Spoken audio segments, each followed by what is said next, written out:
штэ нөө attachment pain гэдэг. Энэгшил холбоосын өвдөлтөө.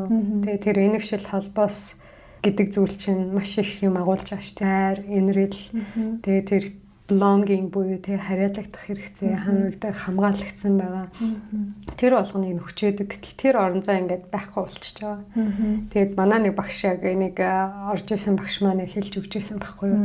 Та нар ууг хашууга та нарын дотор үүссэн байгаа нэг empty park буюу яг зүгээр паркинг одоо юм зогсоолныг юу зогсоол хоосон болцсон гэж бодчихоо. Тэр орон зай угаасаа ингээд хөгтөхгүй тий. Ингээд тэр хүн тэр газар угаасаа л байсан. Тэнгүүд нөгөө бид нэр дуусах ч юм уу ингээл нэг үе шат болоод ингээл шийдэгдэн гэж боддог. Гэтэл бол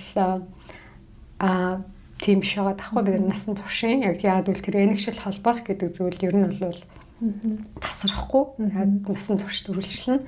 Гэхдээ тэр энэгшил холбоос нь өвдөлттэй байх өвдөлтгүй байх уу гэдгийг л одоо яг ууг хашууг даван туулах процесс нь шийдэж өгч байгаа байхгүй. Яг тэр ууг хашуугийн процессыг даваад туусны дараа ихэнхдээ тэр энэгшил холбоос илүү их яг нөгөө хайр дахиад буцаал яг нөгөө нэг belonging тэг яг хариалагдах хэрэгцээ хайр тэр баяр жаргал илүү тэр ингээд турсамжуудаараа илүү холбоотой тэг ингээд яг тэр хүнийгээ санах үед инээмсэгэл төрдөг ч юм уу тэг тэр хүнийгээ санах үед хайр ингээд мэдрэгдэх ч юм уу тэг тэр үнийг гэтээ тэгээд бас бид нэр өгүүлэн санаад уйлах байж тээ тэг тэр чинь нормал зүйл ахгүй хэвийн зүйл ахгүй тий тэрний хавьд харин гомдол ч юм уу үзэн ядал ч юм уу харуулсал ч юм уу тий яг тийм төрлийн юм байх юм бол бидний сэтгэл зүйд бидний амьдралын чанарт нөлөөлөд сөргөөр нөлөөлөд яваад байгаа тийм процесс байгаа.